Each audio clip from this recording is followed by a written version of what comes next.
A community rallying behind a heartbroken family, the latest on a fire that claimed the lives of 3 young children in Baltimore. And time is ticking for lawmakers in Annapolis to act on crime legislation. Just ahead, the bill's backed by both Democrats and Republicans, and the likelihood they'll pass. And we're off to a cold start this morning. I'll let you know how high temperatures get and what to expect as we head into the work week coming up. Live from WBFF in Baltimore, this is Fox 45 Morning News. And good morning to you. You're looking live over at house, and you can see a few cars are already out and about this Sunday morning at 7 o'clock. Thanks for being with us this March 19th. I'm Taylor Stewart. Let's get right on over to your forecast. Meteorologist Jasmine Lomax in with us today for Amy. Good morning, Jasmine. Good morning, Taylor. We are off to a very cold start this morning, and you are going to want the layers as you step outside. Current temperatures sit at 28. We've got nice and clear skies, but it is breezy. You may hear the winds. Winds are out of the west-northwest around 17 miles per hour, and that's giving us a wind chill of just 16 degrees. As we head into the afternoon, that wind chill is going to be a factor. Across the state, we're mainly seeing temperatures in the 20s and 30s. Most of us are below freezing this morning, and we're in for a slow warm-up as we head into the afternoon. Our high temperatures top off around 44. That's below average for this time of year. So for the last day of winter, it is going to feel like winter. I'll let you know what you can expect as spring begins coming up in my Weather Authority forecast. Back to you. All right, we're starting off with the city in crisis. A fire broke out inside a home in West Baltimore.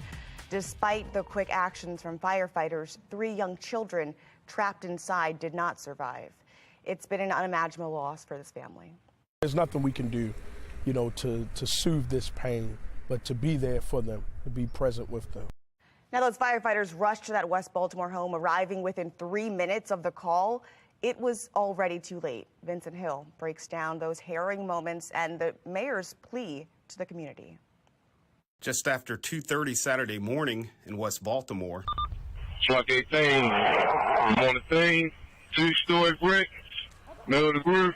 I got fire showing second floor. That fire, leaving no room or time for escape for those inside. For the people trapped at 238. Fire crews searching the home to find a life or death situation.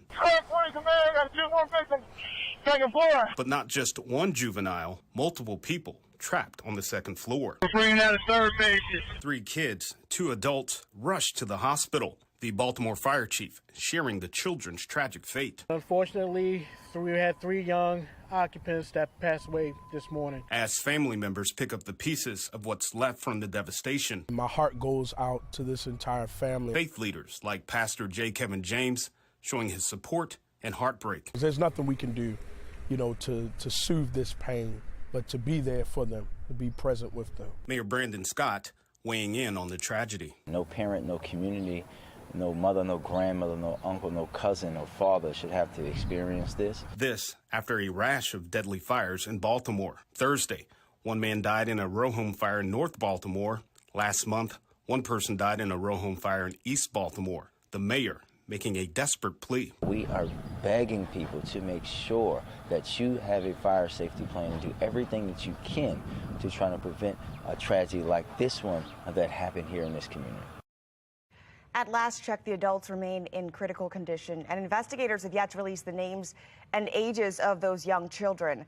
Fire marshals are taking over this investigation, and today firefighters are going to be going door to door to check for smoke detectors. We want to remind you, those are free. You can get one by calling 311. Baltimore police are reporting 3 separate shootings that took place in a span of 3 hours on Saturday. The first happening in southeast Baltimore, where a 49-year-old man was shot. In northwest Baltimore, another man struck by a stray bullet. And then around noon, a 23-year-old also at the receiving end of gunfire in northeast Baltimore. All of them survived. At least 99 people, though, have survived shootings this year. 53 of them did not. Now, that's the number of people who've been murdered this year in Baltimore, which is actually down compared to this time last year. We are seeing a rise, though, in the number of young people embroiled in gun violence and falling victim to senseless shootings. Just this week, 2 city school students were shot. One of them died. Bullets have no names on them. Wake up, young folks, wake up. People, please know what your children are doing. Find out if they got guns. Talk to your children. I'm tired of seeing kids dying on the streets of Baltimore. This year, Baltimore began expanding its GVRS program, the Violent Intervention Strategy, from West Baltimore to South Baltimore. It operates like a diversion program, identifying people likely to commit a crime and then providing them an alternative. Late last week, the mayor announced the Violent Intervention Program to take place inside of city schools. 3 city schools will initiate this pilot program with the goal of offering students and families wraparound services to deter crime. The federal government also joining in Baltimore's crime fight. Maryland's U.S. Attorney Eric Barron has invoked the Al Capone model of prosecution. Prosecutors are using any legal means to go after repeat offenders. Meanwhile, Congressman Kwasi Mfume has introduced legislation hoping to get witnesses to come forward and help solve these cases. It's the Witness Security and Protection Grant Act. He says the policy would increase funding to witness protection efforts. Law enforcement experts say the incentives are a good start, but safety is the biggest concern when it comes to stopping snitching culture. Eyewitnesses are very, very important to a lot of cases. We don't always have the DNA. We don't always have the physical evidence. We don't always have a camera. The Enhanced Witness Protection Program would include cases of homicide, serious drug offenses, and gang-related crimes. What's not clear is how long that protection would last and what happens after a person testifies. Time is ticking for lawmakers in Annapolis to act on crime legislation. Monday is crossover day. Right now, Democrats are pushing for more wraparound services in an attempt to prevent anyone younger than 25 from being charged with felony murder. There have also been talks to make changes to recent laws that prevent kids 13 years old or younger from being charged with a crime. So they cannot enter into an entire life of criminality, and they can understand the consequences for their actions. But is that happening right now with that law? So I can't say, because it only came into place recently, right? So, I mean, I think the hope is that over time it's going to be better. Republicans, meanwhile, are pushing for a bigger crackdown. They're backing the Violent Firearms Offender Act. It would implement tougher penalties for repeat gun offenders, and that plan, though, is probably not going to pass. Not only have we not addressed crime, but we've actually taken steps in the opposite way. What pieces of legislation do you think should be passed in these final weeks that could address the growing trend of young people addressing their conflicts using handguns? Depends on who the shooters are. I think there's a function where some of those repeat violent career offenders keep popping up because of the prior policies of the city state's attorney. We want you to join in on this conversation. Are elected leaders taking the crime crisis seriously enough? So far, 99% of voters say no. Go to foxbaltimore.com/vote to let your voice be heard. A popular powdered infant formula getting recalled. After the break, why the company is taking it off store shelves. And we're starting off with cool temperatures here and around much of the country. I'll let you know how high our temperatures get this afternoon and when to expect our next warm-up coming up in my full forecast.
The makers of a popular powdered infant formula is voluntarily recalling one of its products. Perrigo Company makes Gerber's Good Start infant formula. It's recalling some of its Gerber Good Start smoothie powder Pro formula. It's over bacteria contamination. Now, the formula was made between January 2nd and January 18th of this year. Customers with this product should toss it out immediately. They can ask the company for a full refund. For the first time ever, a concrete link between animals and the origins of coronavirus. The likely culprit, raccoon dogs being sold illegally at the wet market in Wuhan. This after an international team of scientists studied samples taken from the market in 2020. Most of the COVID positive samples also contain genetic material of raccoon dogs. The World Health Organization says the data does not prove animals infected humans, but does call for more research. These studies have been recommended over many years, looking at the source of the animals of the market, looking at potential intermediate hosts, looking at breaches in biosafety, biosecurity. These studies have yet to be conducted. And until they are conducted, until we have the data, we aren't able to conclusively say how this pandemic began. The analysis comes amid a swirling debate about the origins of the pandemic. Now, just last month, the U.S. Department of Energy concluded with low confidence that it was the result of a lab leak from the Wuhan Institute of Virology. How can schools with low test scores have high graduation rates? Project Baltimore takes a look at the possible disconnect. And it is the last day of winter, and it is bringing some winter-like temperatures just ahead, which you can expect to start off your work week. You're watching Fox 45 Morning News, all local, all morning.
A Project Baltimore investigation is raising questions over what to do with underperforming schools.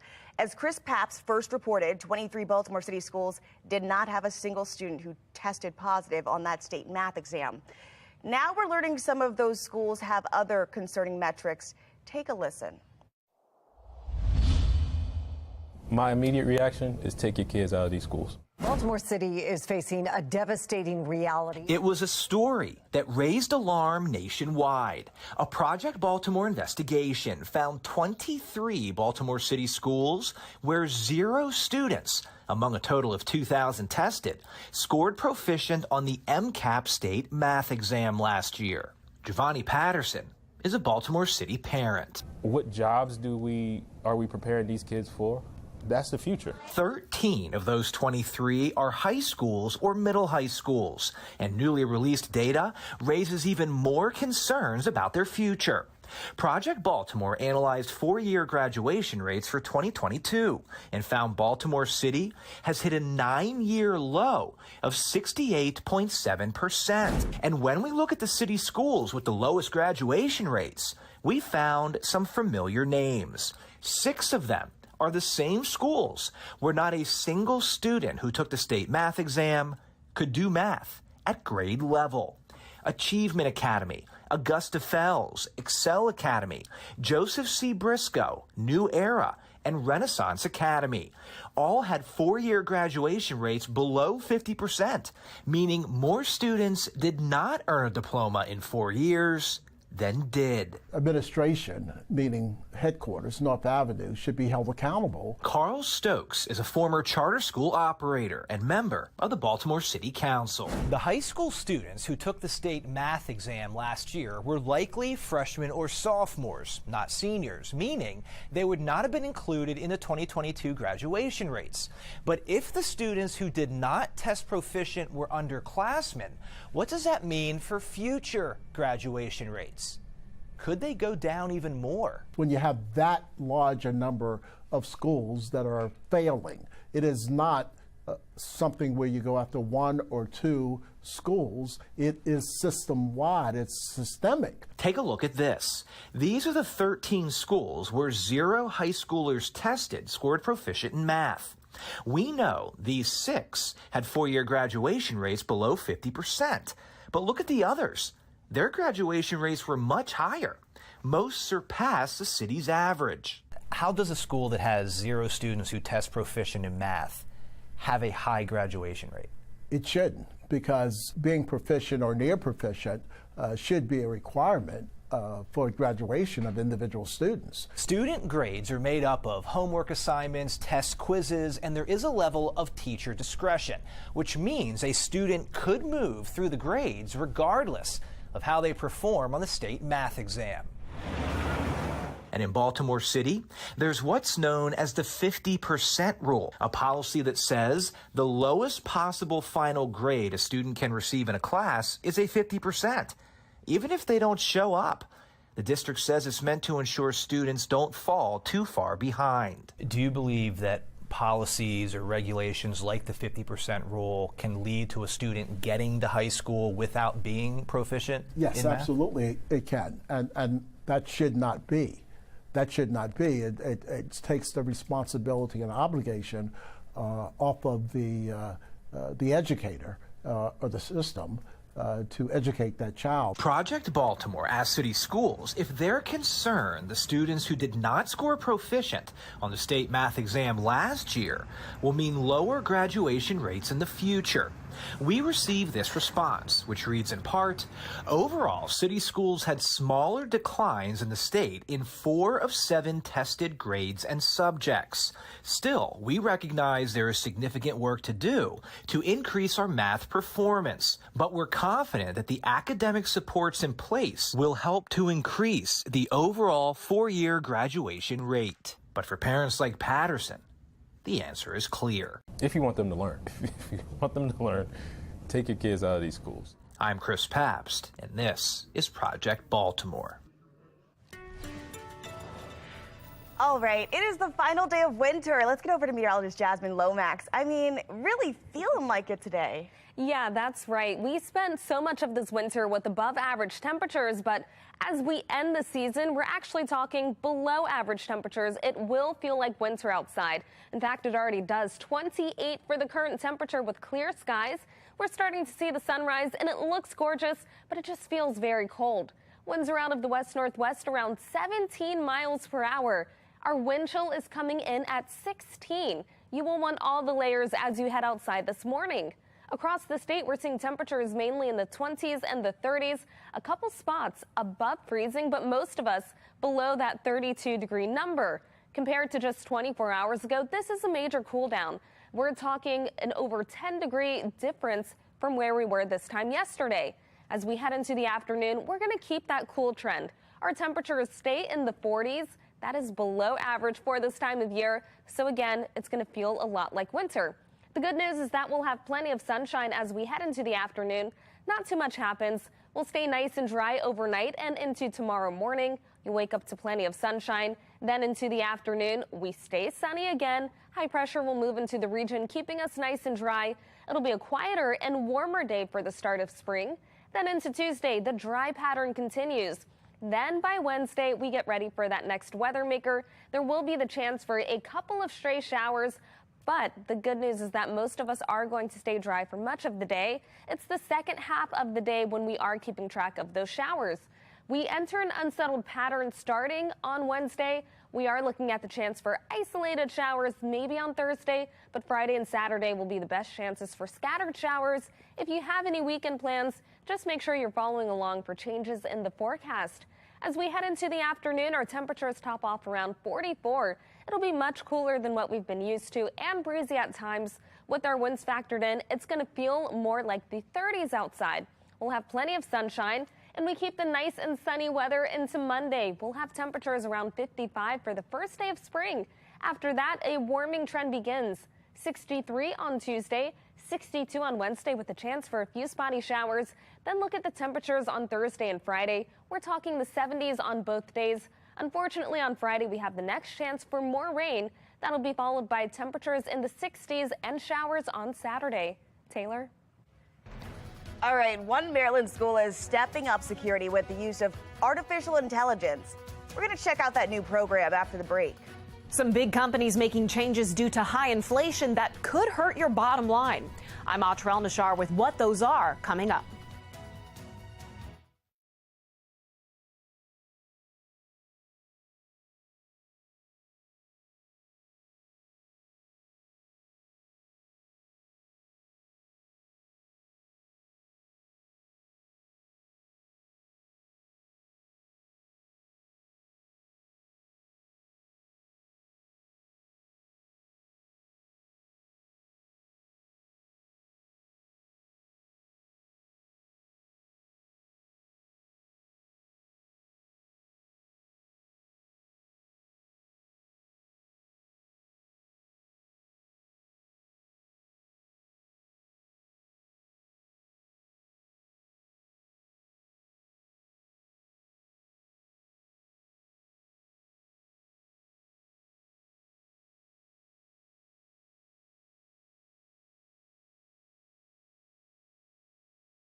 All right, this week, consumer inflation fell to 6%, but prices are still too high for comfort.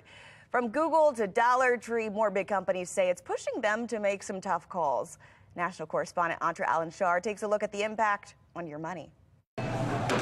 Nearly 2 years of extremely high inflation, and many businesses are still struggling to keep up. YouTube TV announcing their monthly subscription price will go up 12%. Its parent company Google says the decision came from the rising cost of content. Amazon rolling out new delivery fees for grocery orders. And speaking of groceries, the cost of eggs, too much for Dollar Tree to bear. The discount store will stop selling them for now and reevaluate later this year. Farmers are among the hardest hit, dealing with a historic bird flu and soaring costs for operating essentials like fertilizer and feed.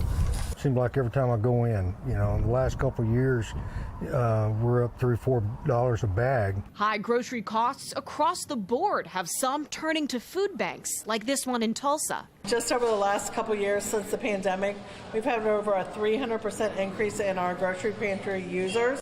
February's Consumer Price Index, released this week, found the vast majority of monthly inflation came from shelter costs. But a sign for potential relief came Friday. Redfin reporting the U.S. median home price fell 1.2%, marking the first annual decline since 2012.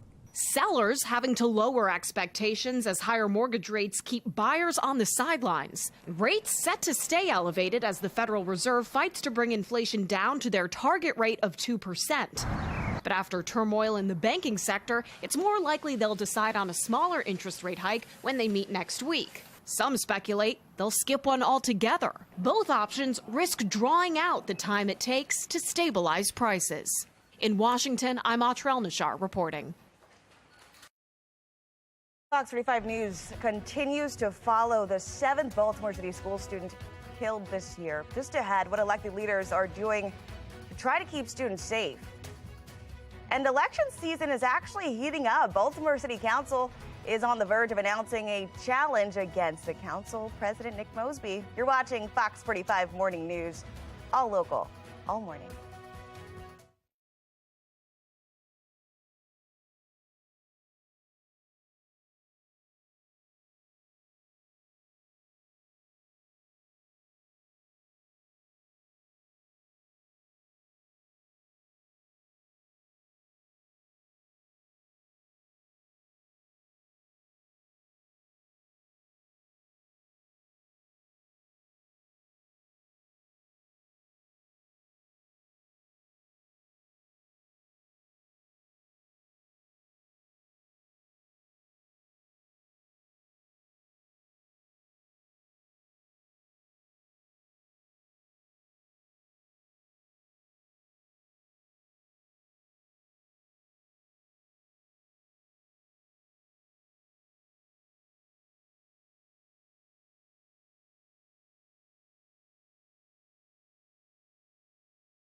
Live from WBFF in Baltimore, this is Fox 45 Morning News. Bright and early Sunday morning to you, 7:30 here. Look at that sun just hitting the buildings and the water over at the Inner Harbor. You're in the right place with us this Sunday, March 19th. I'm Taylor Stewart. Let's get over your forecast. Final day of winter, Jasmine. I mean, let me tell you, winter is going out with a bang. Yeah, that's right. Winter truly is. It is so cold outside this morning. It certainly feels like winter for this final day of winter. Today when you will want the layers. We're starting off this morning with a beautiful sunrise over Towson, but cold temperatures. 28 right now, but with our winds factored in, it only feels like it's 16 degrees. We're nice and clear and will stay that way for much of the day. Temperatures currently in the 20s and 30s, and for most of the state, these numbers are below freezing. As we head into the next few hours, our temperatures slowly begin to rise to the upper 30s by noon. We're going to stay well below average, so if you're heading out for a walk or run over the next few hours, you want the hats and the gloves, all of the layers as we deal with these very cold temperatures. I'll let you know how higher temperatures get this afternoon and what to expect as we begin spring coming up in my Weather Authority forecast. Back to you. When you step outside the school, you never know. Like, we had fights, shootings.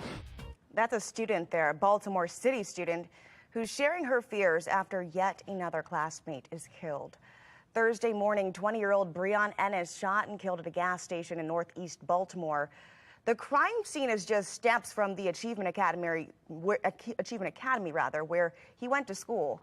A day before, another student was shot at a gas station in northeast Baltimore. That student is expected to survive. So far this year, 7 Baltimore students have been murdered. None of the shootings happened inside city schools, and the school CEO wants to assure the community schools are still safe. As in the case of Edmondson, it did not occur inside of the school building. This is a school that has a weapons detection system. This is a school that has cameras in key locations throughout the building. And so there are protocols keeping young people safe. So are city schools doing enough to keep students in the classroom? Our cameras captured a student leaving. This was at Patterson High School. It's not clear if he was allowed to leave or not, but it was happening before dismissal. Some in the community have said city schools need to do more to keep kids inside. They say they have cameras. Well, they need to have people at the doors, and they need to have old school attendants. Now, one district in Maryland is using artificial intelligence to improve safety in and around school. Brad Bell with our Sinclair station in D.C. has the story from Charles County. As head of security on the wall of his office inside the Charles County Schools headquarters building, Jason Stoddard has 4 big screens. From here, he can look at every security camera in the school system. He's vigilant, but he's also human. There's no way that we can monitor 1,500 cameras all at any given time. Computers using artificial intelligence, however, can watch every angle. Just take a look at this demonstration. Soon, Stoddard's cameras will have this ability to spot and identify guns and immediately alert him and his staff if they see someone with a gun. This allows us to have something running behind the scenes that has a very specific detection capability. The AI software is called Gun Detect. It comes from a Leesburg-based company called OmniAlert. You can see in their demonstration video how it works. And the system doesn't just look for actual guns. It looks at how people are moving. So if someone does something like this or like this, the camera will see it, the system will alert. Charles County Schools paying roughly $100,000 a year for the system. OmniAlert's marketing director says it is cost-effective because it uses existing cameras. An AI software can be really used to turn those cameras from a forensic tool into something that's preventive. It isn't X-ray or metal detectors. It cannot spot guns in backpacks. But when Jason Stoddard is looking at all those cameras, he says it will provide an extra measure of comfort. It's another layer to a multi-layered school safety and security strategy. In La Plata, Brad Bell, Fox 45 News. So far this year, 53 people have been killed in the city of Baltimore. That's fewer than this point last year. At least 99 people have survived shootings. Homicide numbers are down, though, compared to last year's, we said, and city-state leaders, they're touting success. But is it too early? Maxine Stryker delves deeper into the numbers to take a look. Crime is often looked at by the numbers. I'm tired of seeing people dying. They tell a story. My little cousin, I say last year he died. He died over a dice game. Here in Baltimore, it's one of pain and hopelessness. It's going to get worse. While at first glance, the numbers this year might signal hope, with homicides behind by 17 compared to last year, are they really a sign of change? With 53 people killed and 96 others shot and wounded, city and state leaders sure seem to think so. Mayor Brandon Scott on Twitter this week boasting his comprehensive approach to public safety as the reason homicides are down this year. And Governor Wes Moore was on CNN also touting a violent crime strategy that's working in Maryland. When I think about the state of Maryland, we know that our impact and the work that we're doing right now, both with the federal government and local government, to reduce violence in the state of Maryland, that it is working, and we plan on continuing to double down on that investment. But let's take a closer look at those numbers. In January of this year, 26 people were killed on the streets of Baltimore. That's 10 less than January 2022, when 36 people were killed in what was the deadliest January ever. An anomaly, but the year prior, 27 people were killed in January, almost the same as this year. In last month, 17 people were killed, one more than February 2022. What's going on in Baltimore City is horrific. Meantime, Baltimore police telling us this year they've arrested just 7 people for 8 of the 53 homicides. I feel like the police not really doing their job. I feel like they know that they got drugs and guns out here. Last year, homicide detectives cleared fewer cases than the year before, reporting a 36.3% clearance rate for homicides. Uripsy Morgan with People for Elected Accountability and Civic Engagement says now is not the time to tout success. If you go on CNN and you're talking about this at a national level, very few people outside of Maryland or outside of Baltimore know what it feels like to be here and to experience this type of violence. She's hoping this year is not the 9th year in a row Baltimore sees more than 300 homicides. It's easy for the governor to go on CNN and talk crime and statistics to an audience who isn't intimately familiar with it, like the residents in Baltimore City. There's no reason that he or any other politician should be outside of Baltimore right now. Celebrating the maritime culture of Eastport, we're going to take you to Annapolis next for this year's oyster roast and sock burning. And we're looking at below average temperatures for the final day of winter. But starting tomorrow, a warming trend begins. I'll let you know how high temperatures get coming up in my Weather Authority forecast.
The race for city council president is starting to take shape. Current president Nick Mosby announced he will run for re-election. Today, we're going to sit down with Councilman Zeke Cohen.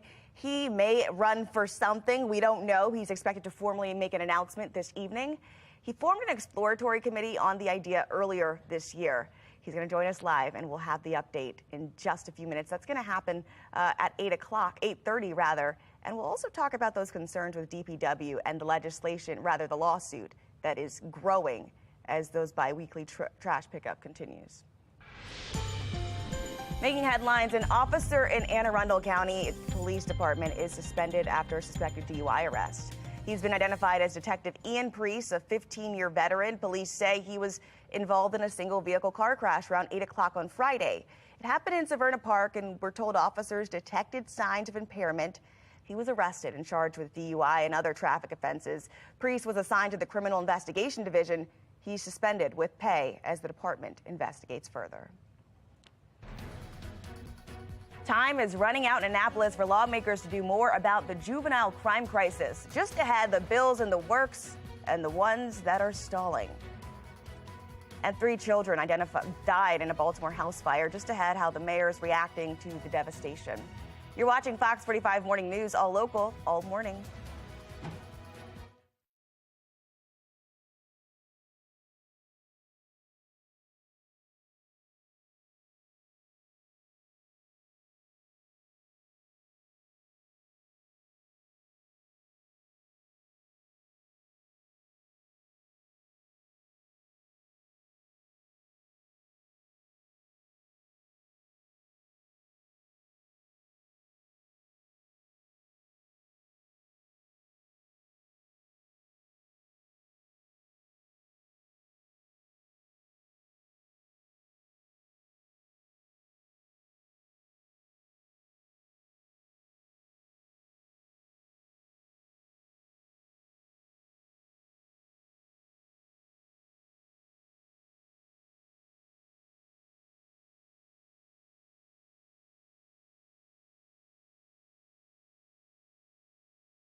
Trending now, Annapolis wants to make it loud and clear. Spring, well, it's right here.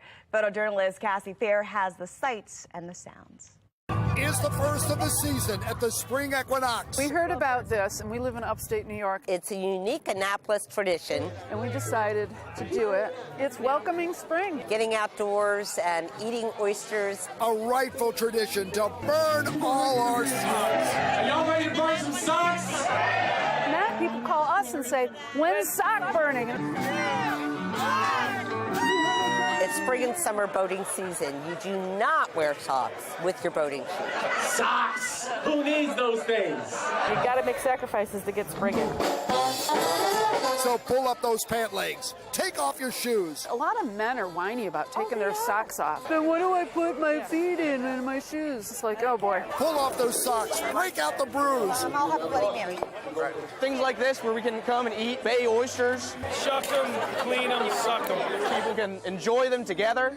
I think that's really awesome, and it's really important to keep oysters relevant. I like to roll with a little bit of cocktail sauce. Shuck responsibly. Yeah. Burn your socks, my friend. The winter is done. Winter is over, and it's like, yay! Tis time for boating, crabbing, and fun. If you can't burn your socks, you can't come.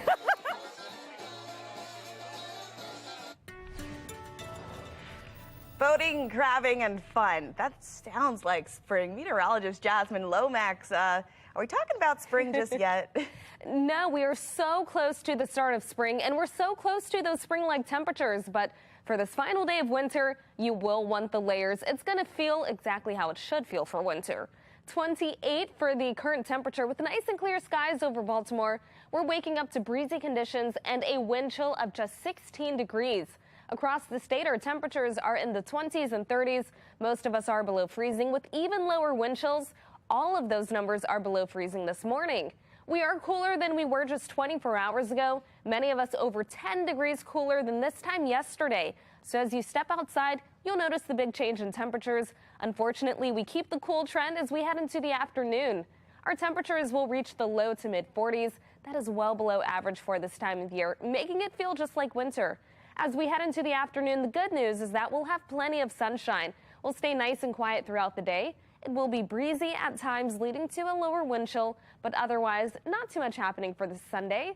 As we head into Monday, we're off to a nice and quiet start to the morning. By the afternoon, we'll stay nice and sunny as high pressure builds over the region. We remain dry once again on Tuesday. That'll be another nice and quiet day. But on Wednesday, we get ready for the next weather maker, and that leads us into an unsettled pattern as we head into the rest of the week. We're talking the chance for showers mainly for the second half of the day. That'll be followed by mostly dry weather on Thursday, but our rain chances pick up on Friday and Saturday. We have the chance for scattered showers on both days, so if you have any weekend plans, just make sure to pay attention to the forecast for any changes. 44 for the high temperature this afternoon. We'll have plenty of sunshine, but it's still going to feel a little chilly, especially with our winds factored in. It'll feel like the 30s. We're looking at 55 and actually average temperatures for the start of spring tomorrow. We'll have plenty of sunshine and it looks like a great day to spend outside, but it gets even better on Tuesday. 63 for the temperature, 62 on Wednesday with the next chance for a few showers. That'll be followed by the 70s on Thursday and Friday. We stay mostly dry and cloudy on Thursday, but then the showers follow on Friday and rain continues into Saturday. Temperatures will be slightly lower with highs in the low 60s. Taylor? All right, just last week we turned our clocks ahead 1 hour as legislators debate the merits of making daylight saving time permanent. Many sleep experts and organizations argue it could do more harm than good. Medical reporter Barbara Morse learned that's especially true for children. We went from having light for early in the morning to now it's dark early in the morning. Dr. Jared Salatin is a sleep researcher at Bradley Hospital in Rhode Island. He, like many other adolescent sleep experts, gives a big thumbs down to a legislative push to make daylight saving time permanent. The American Academy of Sleep Medicine, the Sleep Research Society have all come down strongly on this. In reality, standard time is the time of the sun. Our bodies are like a watch, and the thing that sets the time of that watch is the sun. It's not, what we set our clocks to in the outside world. For adolescents, our pubertal development, our biology actually changes. So each of us changed our clock this week by 1 hour. Adolescents, their internal clock changes, sometimes an hour to 2 hours during adolescence. It's as if their body travels to a different time zone. Losing an additional hour this time of year, he says, is like bad jet lag. And since adolescents get 1 to 2 hours on average less sleep a night than they need, we're talking about a sleep deficit of 10 hours a week. That sleep's so important to our ability to stay physically healthy, mentally healthy, and to learn and thrive. So some suggestions: lights on in the morning when it's dark outside. Set a reasonable bedtime for your kids, and while making up sleep on the weekends can help, try not to sleep in till noon, because that's just going to make Monday even harder. Of course, this is great advice for us adults too. If you find your child isn't getting enough sleep, 8 to 10 hours a night, there are professionals out there who can help you find that structure. I'm medical reporter Barbara Morse. March Madness is in full swing, and as of right now, both Maryland basketball teams are still in the game. We're talking Terps, the tournament, all of it coming up. And still ahead this morning at 8:30, Councilman Zeke Cohen will join us live to weigh in on the growing concerns residents have with their trash piling up. You're watching Fox 45 Morning News, all local, all morning.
Welcome into your morning sports report. I'm Rocco DeSangro. It's a rematch 2 years in the making. Alabama got the best of Maryland in 2021, sending the Terps packing in the second round. Dante Scott and Hakeem Hart remember it very well, and both hoping that history wouldn't repeat itself. Terps jumped on Bama early on. How about a 9-2 run to start the game? Don Carey finding space, burying the triple, but that was the team's only three made in the first half. Brandon Miller was held scoreless in Bama's first-round game, also nursing a groin injury. Didn't seem to bother him against the Terps. Time ticking down in the first half. Jameer Young gets the floater to fall. Terps only trailed by 5 at the break. That was good for this basketball team, but coming out of the locker room at the half, the Tide turned it on. Miller getting it done on both ends, first with the block, then with the three ball. That would fire up the Birmingham crowd. The Tide rolls over Maryland, 73-51, the final score.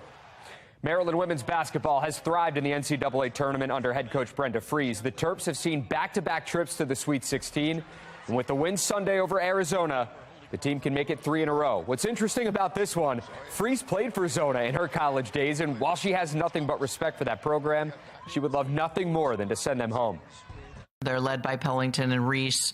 That really makes them go, but they also have a really, really deep roster that they can go about 10, 11 deep. So, for us, it's just continuing to play the right way, trying to come out and play the best 40 minutes of how we know how to play Maryland basketball. Their defensive pressure is pretty intense. As we were watching film, they play you 40 feet the whole game, nonstop. So we definitely have to be prepared for that and know that they're coming for us, and we got to protect the ball, and ball security is really what I really noticed that we need to make sure we handle.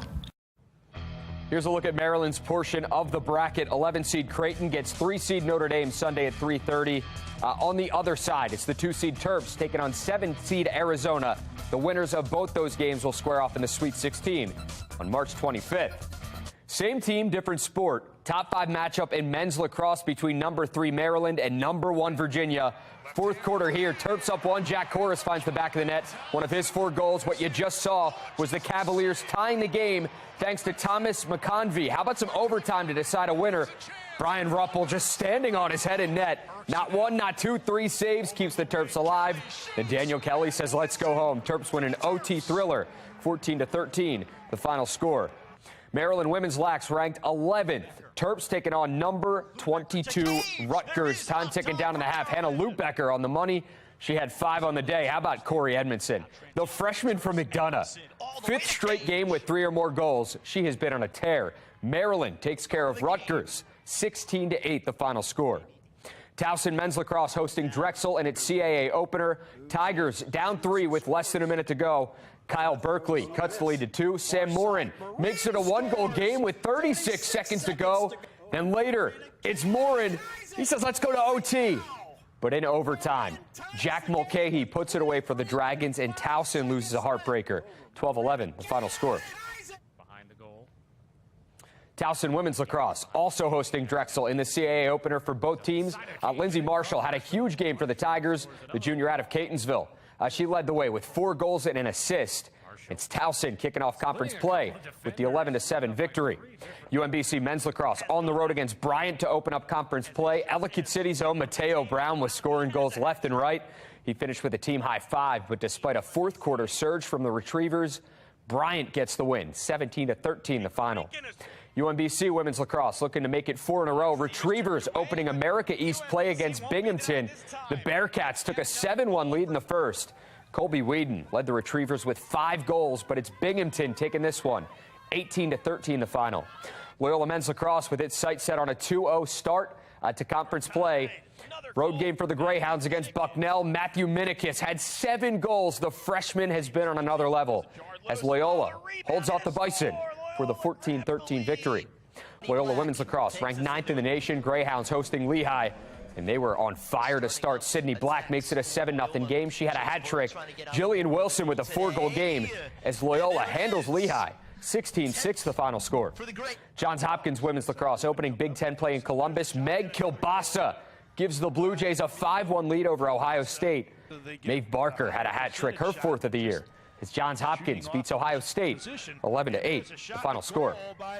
So MLB Pipeline has Grayson Rodriguez ranked as the 7th best prospect in all of baseball. He's got the stuff to pitch in the majors, and yesterday he showed flashes of just how good he can be.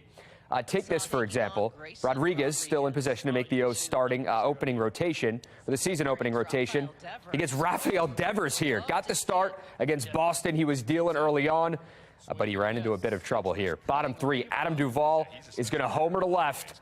Bottom 4, the Red Sox scored 2 more. Rodriguez struck out 3 over 3 2/3 innings, allowing 5 runs, 2 of them earned. He gets the loss as the O's fall to the Red Sox, 9-6, the final score. That's your morning sports report. I'm Rocco DeSangro. Have a great Sunday. Hiring down, retirements up. I'm Angela Brown in Washington, D.C., what some police agencies are doing to hire more cops and why some former police officers are against it.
A community rallies behind a heartbroken family, the latest on the fire that claimed the lives of 3 young children in Baltimore. And time is ticking for lawmakers in Annapolis to act on legislation. Just ahead, the bills backed by both Democrats and Republicans, and the likelihood they'll pass. And this morning, we're waking up to plenty of sunshine, but cold temperatures for the final day of winter. I'll let you know how high we get and what to expect as we enter spring coming up. Live from WBFF in Baltimore, this is Fox 45 Morning News. 8 o'clock on your Sunday morning, you're looking live over Towson, and it is a chilly one for sure, but we're going to warm you up and warm up your spirits here on Fox 45. I'm Taylor Stewart. It is March 19th, the last day of winter. Let's go ahead and get to your forecast. Meteorologist Jasmine Lomax in with us this morning. Good morning. Good morning, Taylor. We've spent so much of winter with above average temperatures, but for this last day of winter, we're actually talking cooler numbers, and you will notice the big change this afternoon. We're starting off at 28 this morning with plenty of sunshine, a nice view over Towson. Our wind chill is coming in around 17 degrees, so it certainly feels much cooler than those actual temperatures. It's breezy, and that wind will play a factor all day long. Here's a look at how it feels across the state. It feels like it's freezing for almost all of us. You will want the layers as you step outside this morning, and even by the afternoon, you still may want the layers as our temperatures only reach the mid-40s. That's well below average for this time of year, and with our winds factored in, it'll likely feel like it's just in the low 30s. Coming up, I'll have a look at when we finally warm up and what to expect as we start spring and my Weather Authority forecast. Back to you. All right, Baltimore police are reporting 3 different shootings that took place on Saturday, just in a span of 3 hours. The first happened in southeast Baltimore, where a 49-year-old man was shot. In northeast Baltimore, another man hit by a stray bullet, and then around noon, 23-year-old was also at the receiving end of gunfire in northwest Baltimore. They all survived. At least 99 people have survived shootings this year. 53 people did not. That's the number of people who've been murdered in Baltimore already in March, and it's actually down this year compared to last. But we are seeing a rise in the number of young people embroiled in gun violence and falling victim to senseless shootings. Just this week, 2 city school students were shot, one of them killed. Bullets have no names on them. Wake up, young folks, wake up. People, please know what your children are doing. Find out if they got guns. Talk to your children. I'm tired of seeing kids dying on the streets of Baltimore. And despite rising rates of juvenile violence, it's not clear if any of the proposed bills to address it will even pass. Joining me live right now, political analyst John Dede. Good morning to you. Good morning. So we're less than 24 hours from crossover day. Typically, I guess, a final day the bill moves from one chamber to the next. Can you just explain the significance of crossover day? Significance of crossover day is basically for a bill to have a shot of getting passed in the law, it has to at least pass through one chamber by tomorrow night.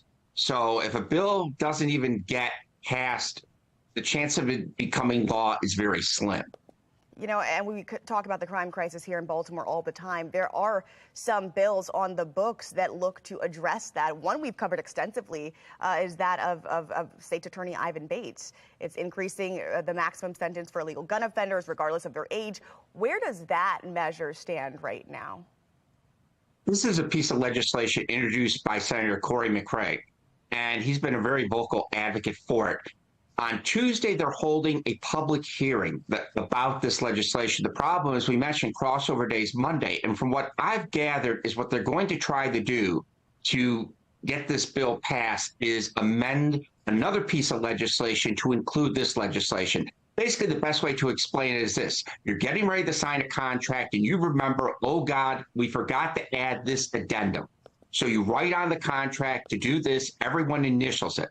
That's what they're basically going to try to do with this legislation, basically take parts of it, put it into another bill, probably Senate Bill 1, in order to get this piece of legislation through. Okay, so it may get folded into another piece of legislation in order for us to even see this come to fruition. Correct. Okay. Another bill that we're keeping our eyes on, it's Bill 110. It looks to head off conflict before it begins, particularly in the juvenile crime crisis, as well as Bill 1044, which would boost the reward for people who come forward with information about crimes. It was proposed by Kathy Sliga. She's a Republican in this area. Are Democrats and Republicans working well together to combat this crime crisis from your take?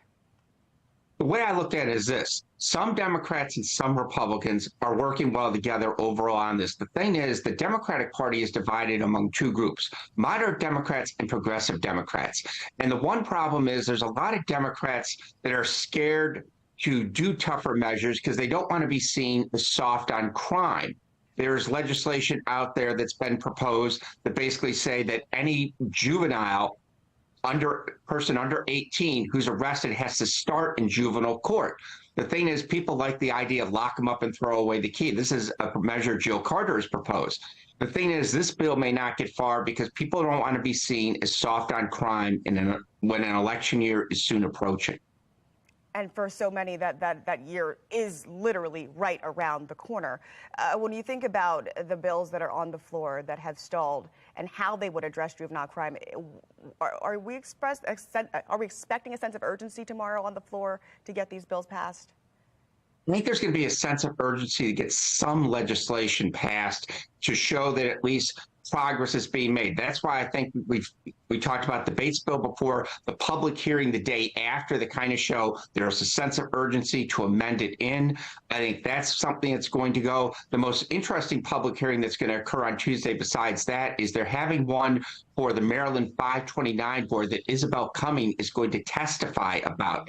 And this has become a mess. They're basically going to transfer everything to the state treasurer's office to fix this problem. There's going to be a lot of stuff done after crossover day with public hearings. I think they're going to try to take some of these emergency situations and fix some of these problems.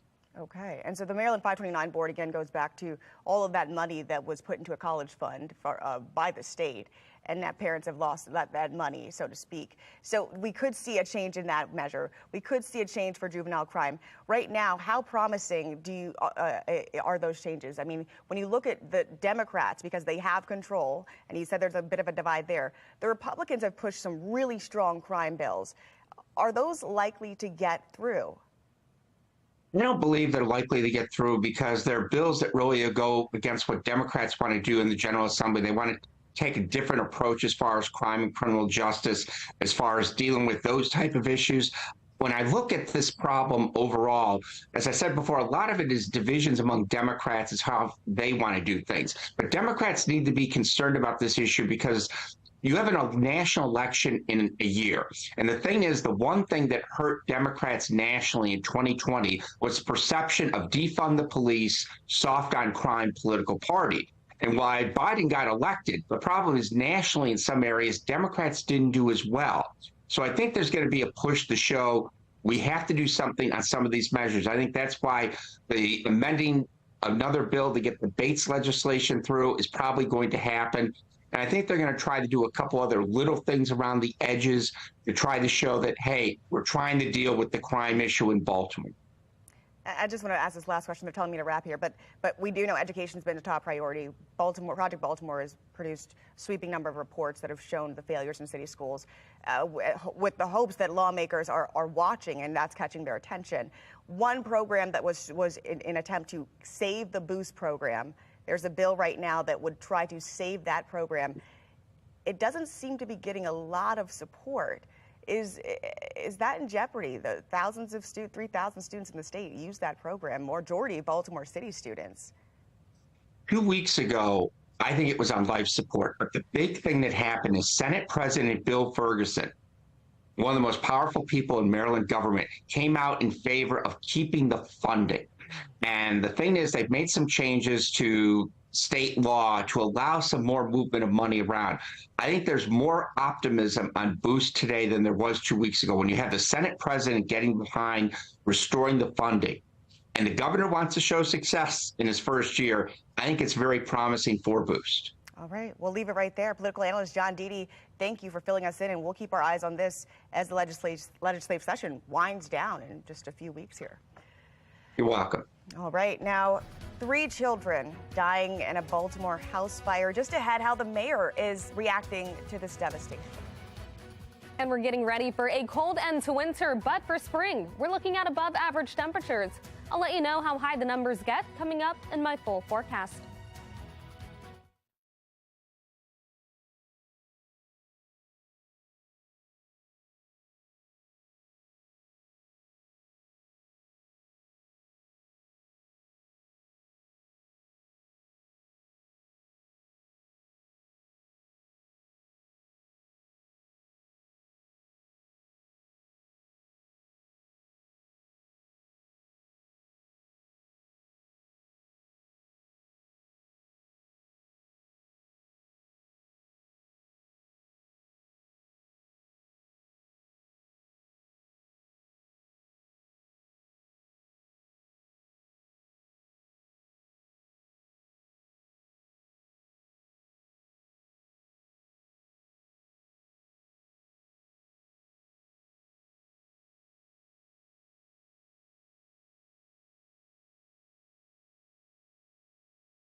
In a city in crisis, the fire broke out inside of a home in West Baltimore, and despite the quick actions from firefighters, 3 young children trapped inside did not survive. It's been an unimaginable loss for this family. There's nothing we can do, to soothe this pain, but to be there for them, to be present with them. Firefighters rushed to that West Baltimore home, arriving within 3 minutes of the call. It was already too late. Vincent Hill breaks down those harrowing moments and shares the mayor's desperate plea to the community.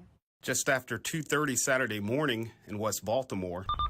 Truck 18, I'm on the thing, 2-story brick, middle of the roof. I got fire showing second floor. That fire, leaving no room or time for escape for those inside. For the people trapped at 238. Fire crews searching the home to find a life or death situation. Second floor. But not just one juvenile, multiple people trapped on the second floor. We're bringing out a third patient. 3 kids, 2 adults rushed to the hospital. The Baltimore fire chief sharing the children's tragic fate. Unfortunately, we had 3 young occupants that passed away this morning. As family members pick up the pieces of what's left from the devastation, My heart goes out to this entire family. faith leaders like Pastor J. Kevin James showing his support and heartbreak. There's nothing we can do, to soothe this pain, but to be there for them, to be present with them. Mayor Brandon Scott weighing in on the tragedy. No parent, no community, no mother, no grandmother, no uncle, no cousin, no father should have to experience this. This after a rash of deadly fires in Baltimore. Thursday, 1 man died in a row home fire in North Baltimore.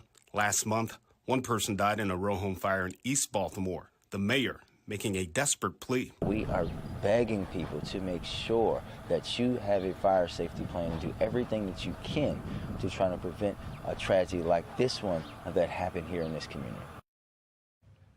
At last check, the adults remain in critical condition, and investigators have yet to release the names and ages of those young children. Fire marshals are taking over this investigation, and today firefighters are going door to door to check smoke detectors. We want to remind you, those are absolutely free. You can call 311 to get yours.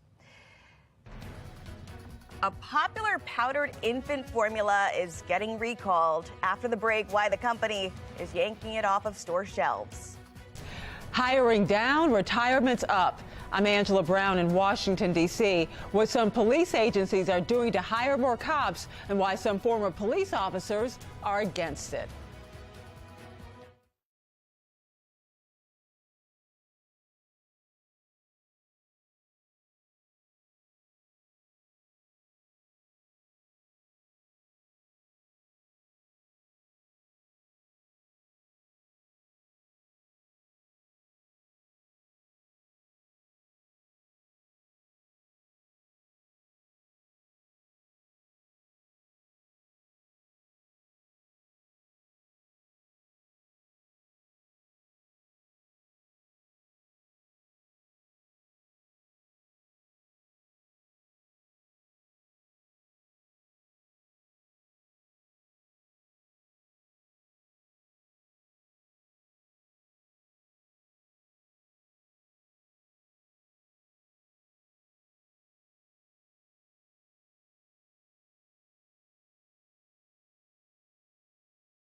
A controversial move to hire police officers is getting some pushback from former cops. The National Desk's Angela Brown joins us now. And Angela, some departments are changing their fitness standards. Former NYPD Chief of Training Juanita Holmes told the New York Post the time run is not needed to be a cop, saying no one's chasing anyone 1.5 miles. Dropping the timed run bothers retired sergeant and current police trainer Betsy Smith. But when you have to be physical, you have to be very physical.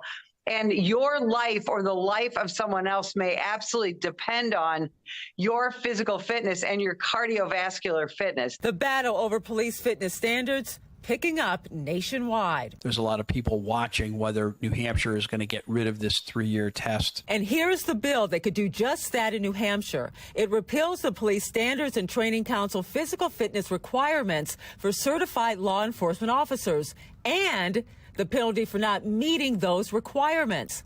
The director of the New Hampshire Police Standards and Training is open to moving in a new direction. I think if we were given the opportunity to revisit what we're using for testing and trying to find something that is going to be more functionally related to the job of a police officer. New Hampshire Representative Michael Abbott sponsoring the bill for this reason. Have difficulty in recruiting and retaining police officers. Police agencies across the country are struggling to hire and retain. The Police Executive Research Forum surveyed 184 police agencies. Key findings: hiring of new officers during 2020 decreased 20.5% compared to the year before. And there were 42.7 more resignations in 2021 than in 2019. Why are we having a hard time recruiting police officers? I don't think it's because, I know it's not because of the fitness testing. It's because there is just an all-out war on cops. An NYPD spokesperson telling Fox News the decision to drop the timed run came after state law changed in 2021, but officers have to meet other physical requirements. Reporting in Washington, D.C., I'm Angela Brown. All right, and I won't be running outside today, meteorologist Jasmine Lomax, but maybe tomorrow. Yeah, right? That's right. Tomorrow looks great. The first day of spring will be a nice one, but the last day of winter is going to be a cold day. You will want the layers. Maybe you just want to stay inside. 28 for the current temperature with plenty of sunshine right now over Baltimore. It's a little breezy. Our winds are out of the west-northwest around 13 miles per hour. That's leading to a wind chill of just 17 degrees. Across the state, we're seeing numbers in the 20s and the 30s. We've got 31 in Annapolis, 25 in Westminster. We've got 9 over in Oakland. And then Salisbury, the high spot on the map, the only spot above freezing at 33 degrees. It's nice and sunny. And as we head into the afternoon, our temperatures reach the 40s. But tomorrow, we start a nice warming trend. We're looking at the 50s, then the 60s on Tuesday and Wednesday. But notice our rain chances will start to increase as we head into the middle of the week. Today, we stay nice and dry with plenty of sunshine. Our temperatures only reach the low to mid 40s, keeping us below average. We'll remain quiet overnight and then into Monday. Looks good for your drive to work in the morning, and by the afternoon, it'll be quiet for the first day of spring. We'll have temperatures reaching the mid 50s, then we'll stay dry once again on Tuesday.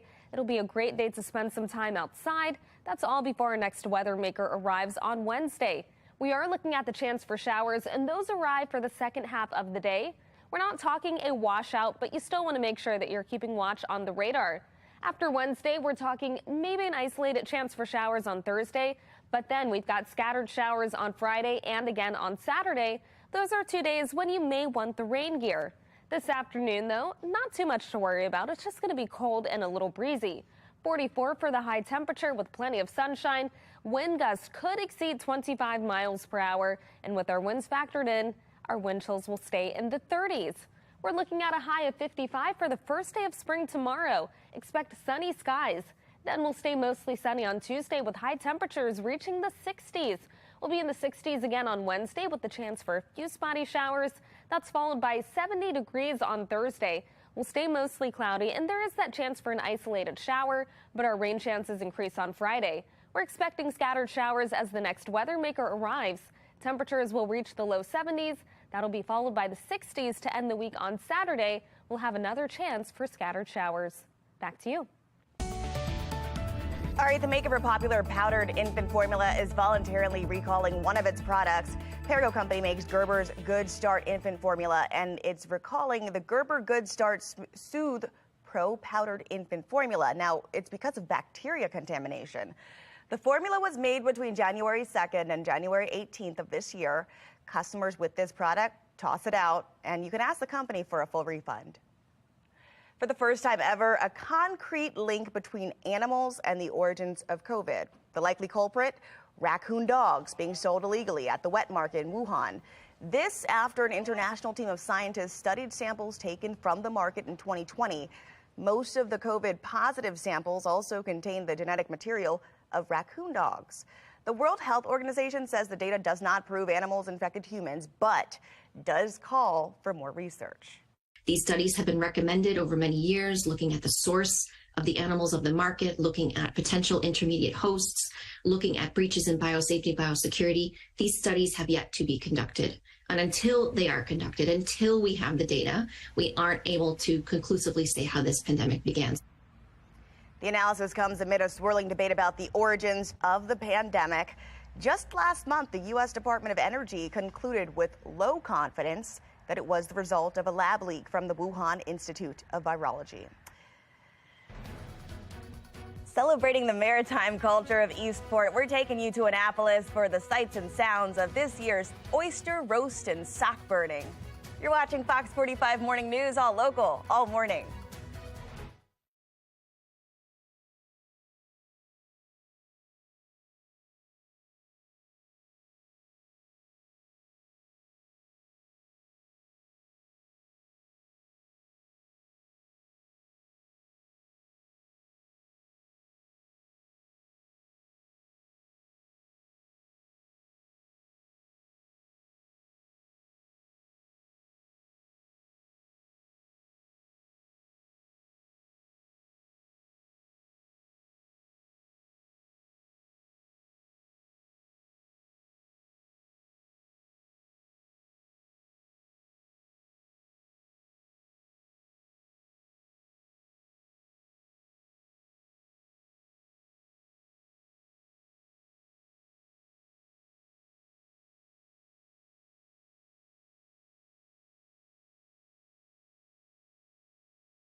All right, trending now. And folks in Annapolis want to make it loud and clear. Spring is here.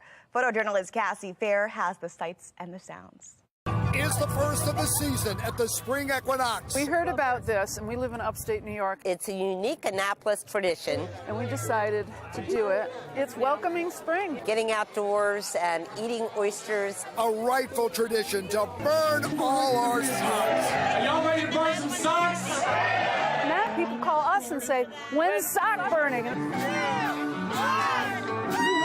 It's spring and summer boating season. You do not wear socks with your boating shoes. Socks! Who needs those things? You gotta make sacrifices to get springing. So pull up those pant legs. Take off your shoes. A lot of men are whiny about taking their socks off. Then what do I put my feet in and my shoes? It's like, oh boy. Pull off those socks. Break out the bruise. I'll have a Bloody Mary. Things like this where we can come and eat bay oysters. Shuck them, clean them, suck them. People can enjoy them together. I think that's really awesome, and it's really important to keep oysters relevant. I like a roll with a little bit of cocktail sauce. Shuck responsibly. Burn your socks, my friend. The winter is done. The winter is over, and it's like, yay! Tis time for boating, crabbing, and fun. If you can't burn your socks, you can't come. All right, as trash piles up, so do the number of signatures on a suit demanding the city resumes bi-weekly trash pickup. Just ahead, how the city's responding to those concerns. And the last day of winter is bringing us some winter-like weather. Just ahead, what you can expect for the beginning of your work week and the start of spring. You're watching Fox 45 Morning News, all local, all morning.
Live from WBFF in Baltimore, this is Fox 45 Morning News.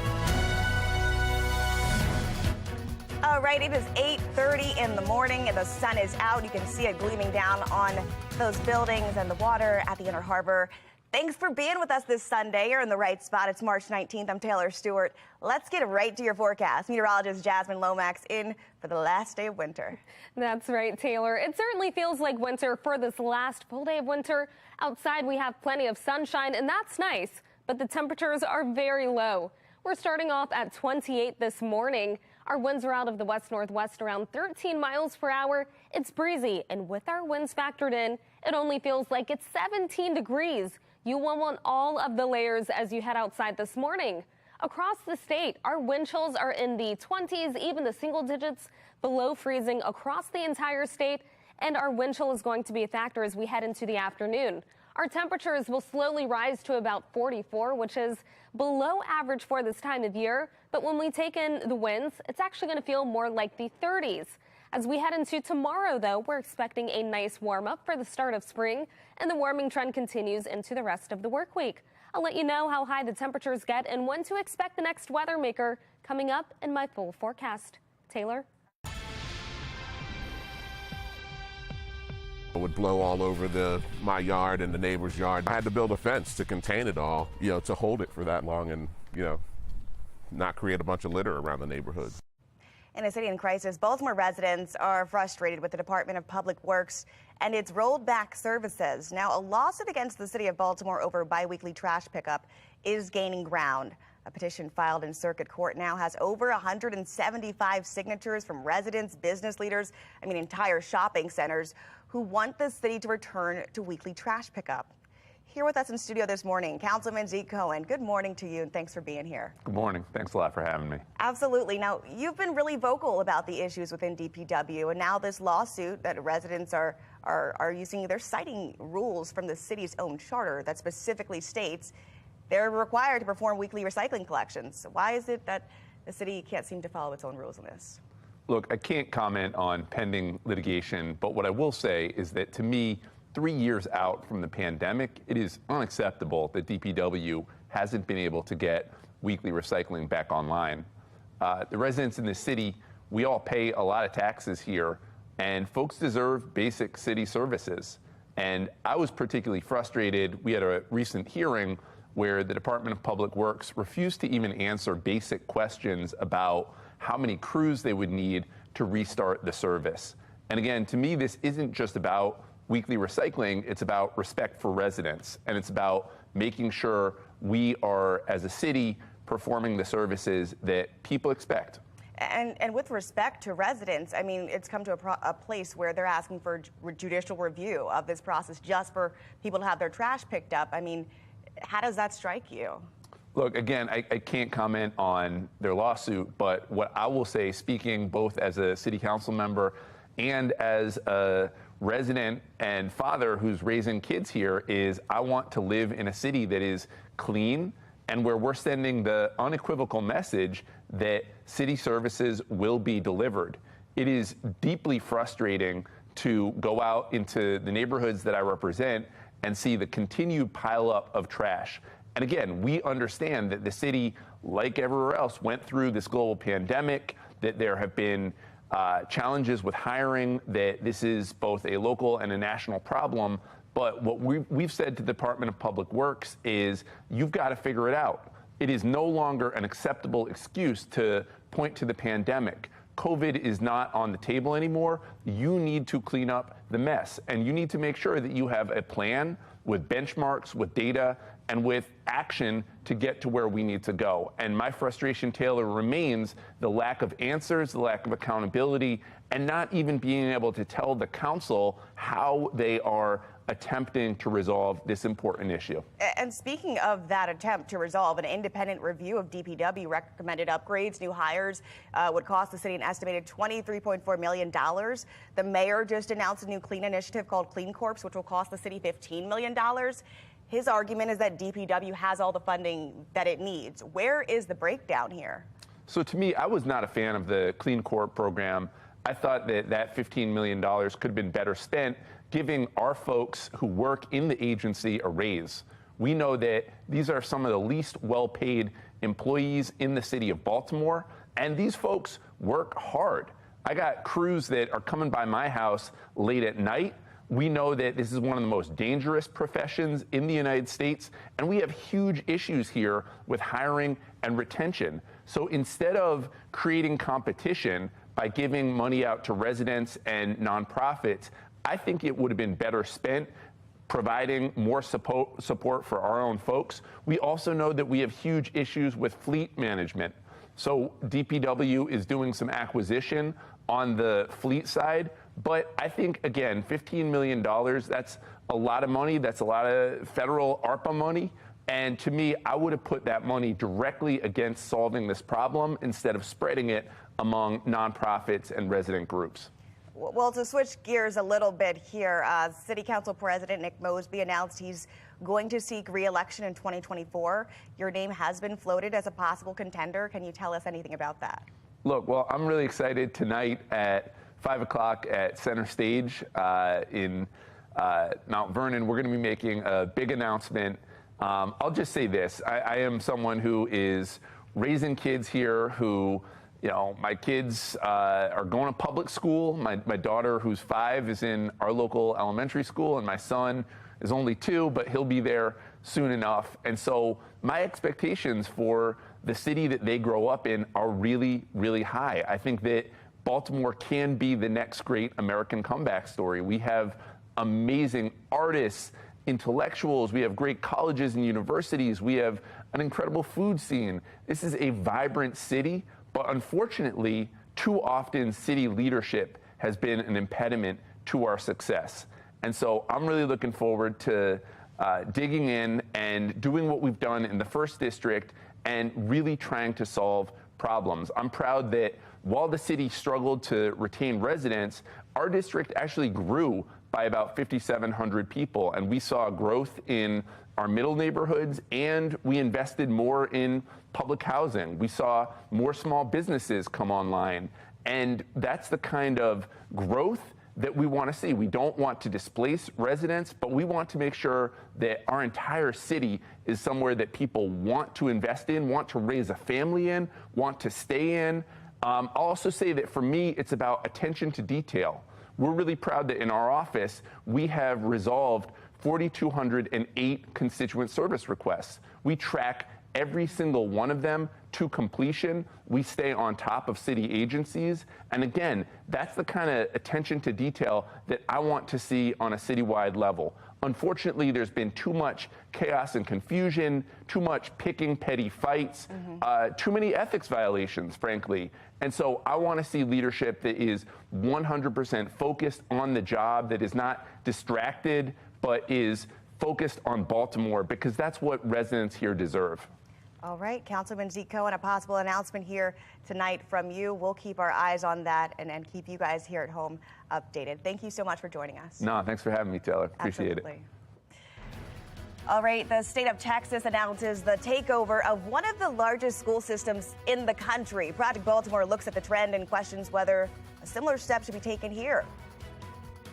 And we're getting ready for a cold last day of winter with below average temperatures. But as we head into spring, we'll begin a warming trend. I'll let you know how high the temperatures get coming up in my Weather Authority forecast.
All right, let's get to it. A look at today's steals and deals. The following segment is sponsored by Knocking. Well, you guys know that we're always looking for products that will help improve your life and just your overall health. This is one of those. This is Reathlete Air C Pro. Now, compression therapy was used by pro athletes and physical therapists for years. And now Reathlete, a brand you guys have loved, is bringing that therapy into your home.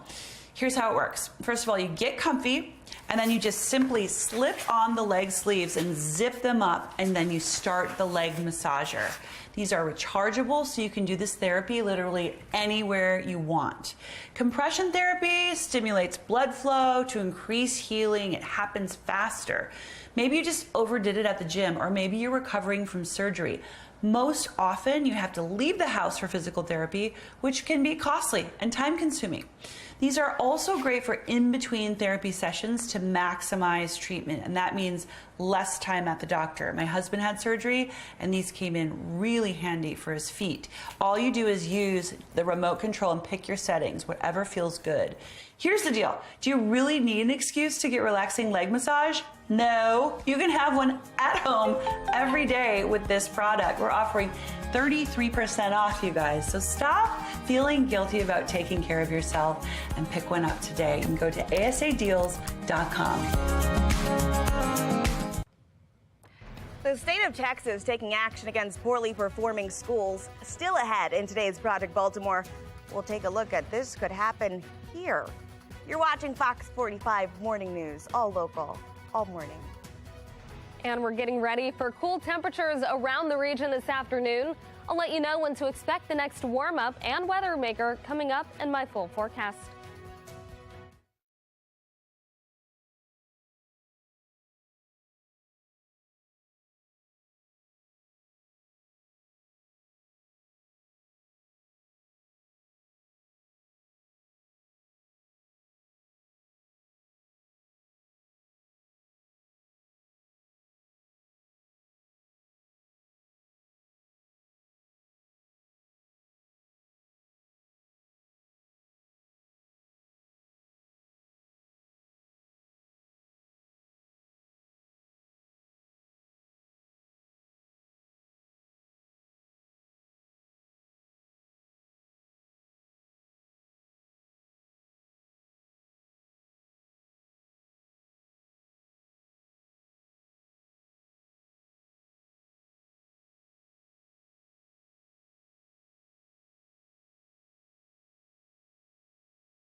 Is it to the point where the Maryland State Department of Education should take over Baltimore City schools? Well, that's a question that's been debated in Annapolis for years now. And as Project Baltimore's Chris Papt explains, the state of Texas announced one of the largest school system takeovers in U.S. history.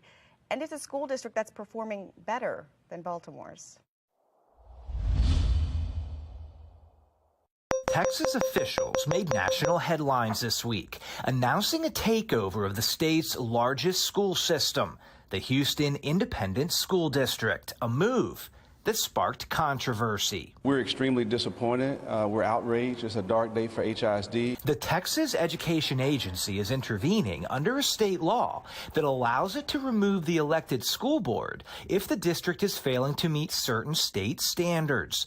Among the reasons cited for the takeover, chronic low academic achievement. Leadership is the most important ingredient in achieving success in any endeavor.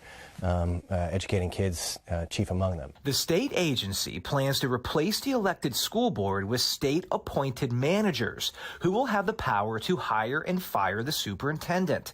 They will also control the budget, policies, school closures, and curriculum. The public filing states prior academic performance issues continue to require action under state law. There has been a long time failure by HISD, and the victims of that failure are the students. Houston is a much larger school system than Baltimore. It has about twice the number of students.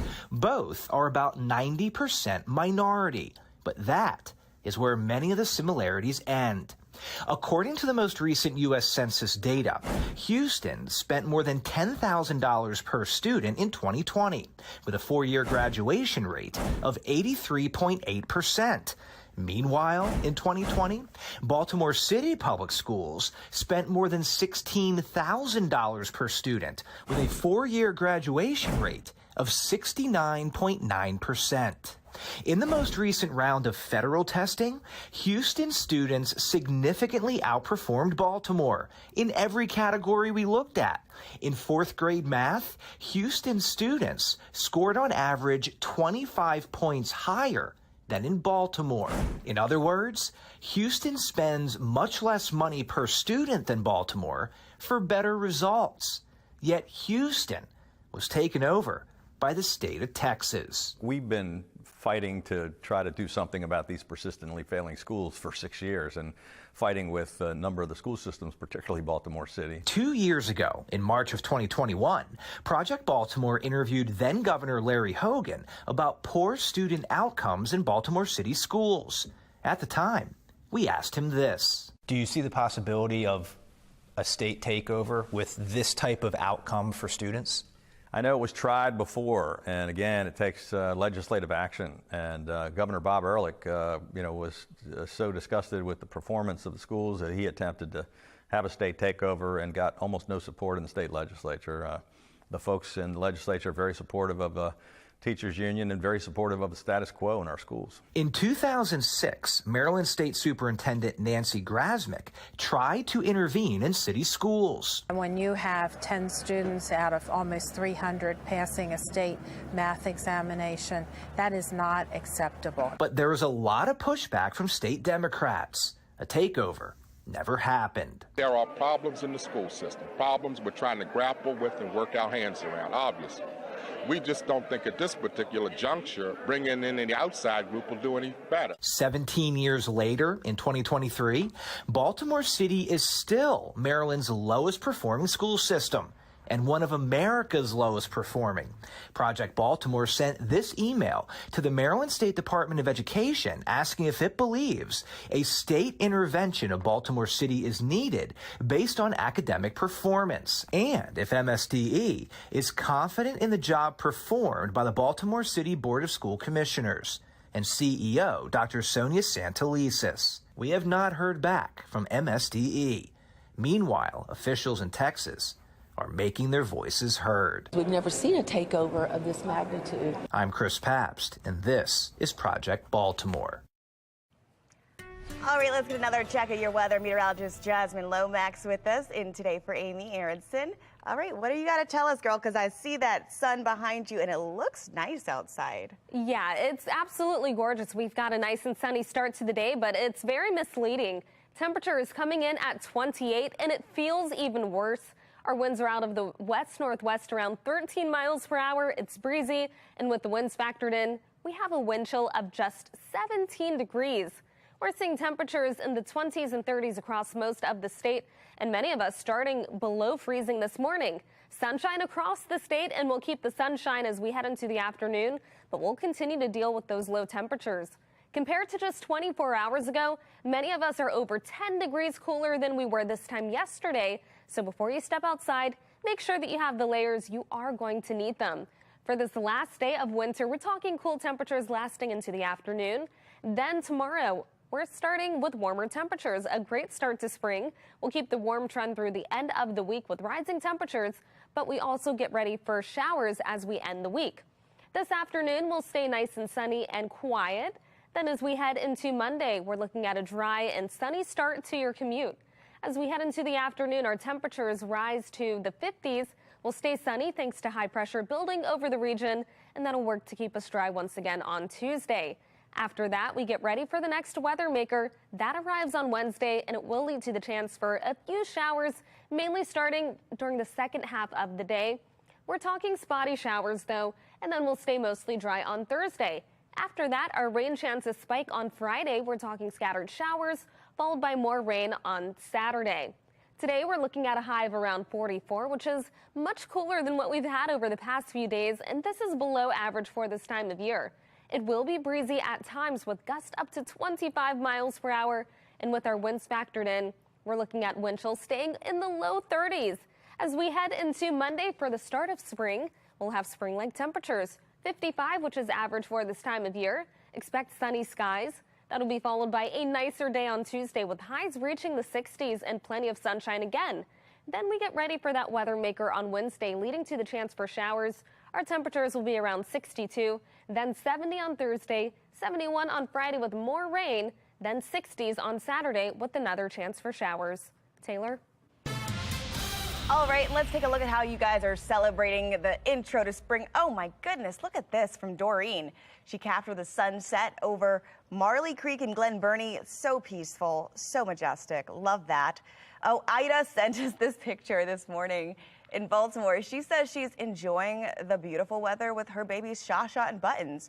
Ain't mad at you, girl. All right, we want to see you enjoying your family, and you can always do this by going to our website and uploading on our Chime In app. If you see something when you're walking around or something's in your neighborhood that would catch your eye, go ahead and send it to us at foxbaltimore.com/chime-in. A deadly fire erupts inside of a home in West Baltimore at 10:30. We're going to break down what exactly happened. And the time ticking for lawmakers in Annapolis to act on crime still ahead in our next show at 10:30. We're going to get into bills backed by both Republicans and Democrats. You're watching Fox 45 Morning News, all local, all morning.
Ooh, it is nice and sunny, but it is very cold outside this morning. We are starting off in the 20s with wind chills in the teens. We only reached the 40s, about 11 degrees below average this afternoon. With plenty of sunshine, it will be breezy. Wind chills will stay in the 30s. Then tomorrow, for the start of spring, 55 and right on average. We'll have plenty of sunshine, and that is followed by a nice warming trend. We're talking the 60s on Tuesday and Wednesday. We have the chance for a few spotty showers on Wednesday. We stay mostly dry on Thursday with highs in the low 70s. 70s again on Friday with a chance for scattered showers. We've got another chance for rain on Saturday with temperatures in the 60s. Then for the rest of the weekend into the following week, we're looking at the 50s and the 60s and above average. Okay, well, a little bit of spring trivia here. I was looking it up. In the northern hemisphere, what is the first day of spring known as? The vernal equinox. You're just And it is also the start of autumn in the southern hemisphere. Really? Yeah. So they're getting ready for winter in a few more months. Okay. So crazy to think about. Well, we're cold today, but we are gearing up for a sunny week. Thanks so much for joining us here on Fox 45 Morning News. Hope you guys have a great rest of your day. We're back at 10:30 and then again tonight at 10 o'clock. Have a great week and a great Sunday.